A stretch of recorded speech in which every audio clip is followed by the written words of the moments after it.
Hello, beautiful souls. My name is Kaya Simone. Welcome to my channel. Here we talk about things like spirituality, healing, growth, abundance, just love in general. If this is your first time seeing my face, nice to meet you. So, in today's video, I wanted to talk about something that I feel like is very dear to my heart because it has played such a heavy role in the journey that I've been on so far in my life, and that is how you perceive yourself. Today, I wanted to talk through my own experience and kind of share a bit about what I've learned to be able to change the way you perceive yourself and change the labels that were put on you, maybe from such a young age that you believed up your entire life. But today, I kind of wanted to be more laid back a bit and I wanted to share my story directly with self perception. I used to be somebody who, and I speak about it in most of my videos, but I used to be somebody who was a heavy people pleaser. I guess in some ways it doesn't really matter who I once was because I am who I am today. But I will say that in the past, it was hard for me to stand up for myself. It was hard for me to view myself highly or to believe I was capable of anything. But I am. It was hard for me. It was hard because most of my life I was told so many negative things about myself. I was treated in such negative ways, whether it be like by family or by people at school, that it really messed with my self perception for a very long time. But now that I'm entering my early 20s, really, I'm 21. But now that I'm entering that time or this time in my life, I feel like who I once was is being challenged by who I'm becoming and who I guess I really am, but only am being challenged in perception because I am this new person. I'm living it, I'm breathing it, I'm embodying love, but it's the perception of me embodying that love that I think is being challenged right now. I always see myself in the way that other people have told me that I am, whether it was positive or negative. Maybe something to take note of if you're thinking like this, because this is a way that I thought, is that if my feelings were hurt, I always ask myself if I did something wrong. I was like, well, did I do something to cause this person to hurt my feelings? Did I do something to cause this person to be mean to me or to, say that thing about me? I immediately always took the blame for my own feelings being hurt, when in reality, who hurt my feelings was, whoever said the thing or whoever did those actions. It wasn't always myself. Mm. Validating how you feel allows you to navigate your likes and dislikes, your wants and your I don't wants. Validating your own feelings and acknowledging the things that you like is so hard when you've always been restricted by fear.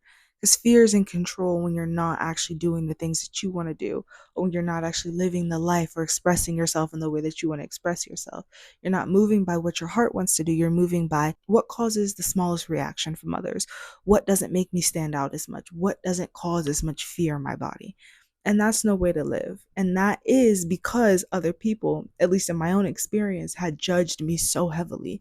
I got stuck in like I don't even know, like a cage. It was like a fear cage. Like I couldn't move.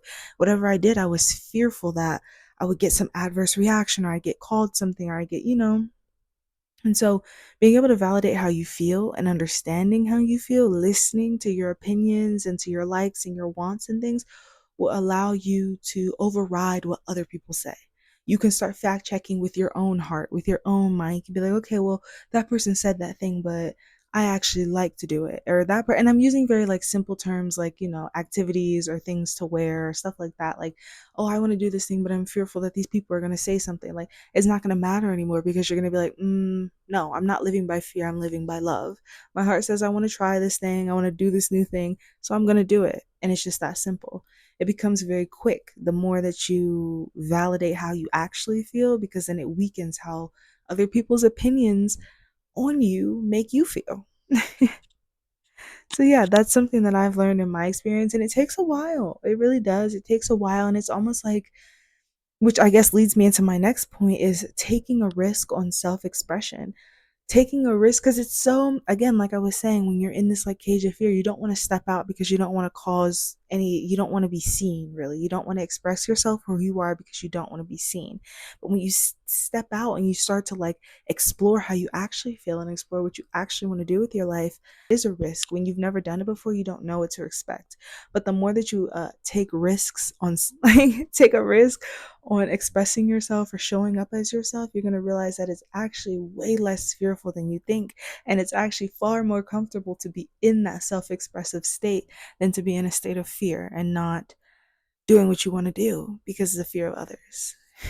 And again, this goes back into how you perceive yourself, because if you don't have a strong self perception, it is because other people have casted their own perceptions on you and you've accepted it as truth.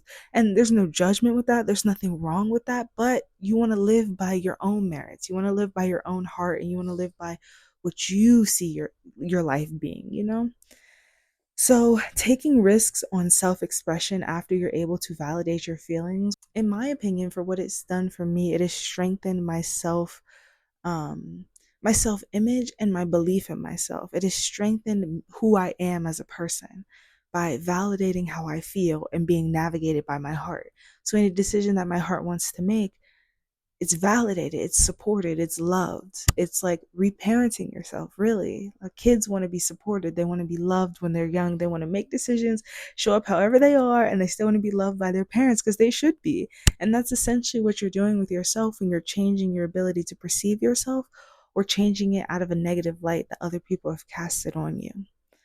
So, in my experience, validating your own feelings and opinions, navigating the world by your own heart, taking risks on expressing yourself, because I always say taking risks because it's not really a risk.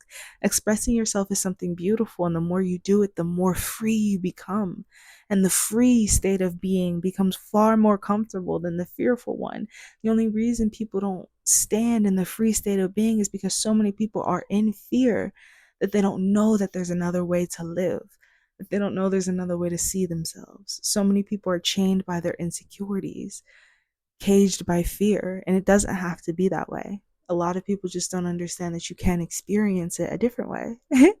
And so that is kind of what I've had to learn over the few years when I finally decided that I wanted love for myself and I wanted to be true to who I am. And it felt like my heart was calling me to love myself, because I haven't done many videos on my background and my self love journey, really. I've mentioned it here and there, but nothing too serious.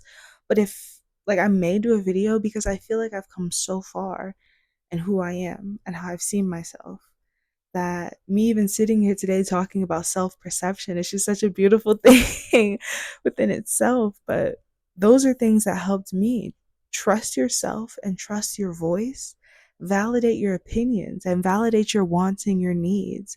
And it could be as simple as you wanting to buy a specific thing, like, and I don't mean just go spend your money, but I mean um like the way that I dress, I would have never dressed in prior years. I would have been too fearful to even try and express myself in that way because I felt as if I had to dress a certain way because that's what people expected of me. That's what they saw from me. I didn't believe there could be anything else.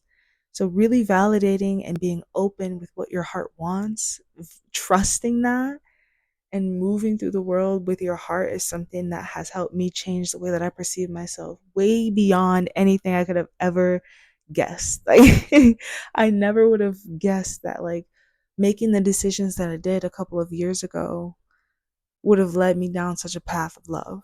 Truly. And it hasn't been all beautiful, of course. Of course not. But yeah, that's kind of just a bit about my experience. Two little things that I felt kind of really helped me on my journey of self perception. All right, so that's all I have for today, guys. I hope this video was helpful to anybody out there who is trying to shift the way that they see themselves or perceive themselves with more love. These are just things that in my journey have helped me a lot in changing my perception of myself. So, yeah, that's all that I have for today. Don't forget to check out my other videos. I'll have all my socials linked down below. But yeah, I hope this video could be helpful to anybody out there. Much love.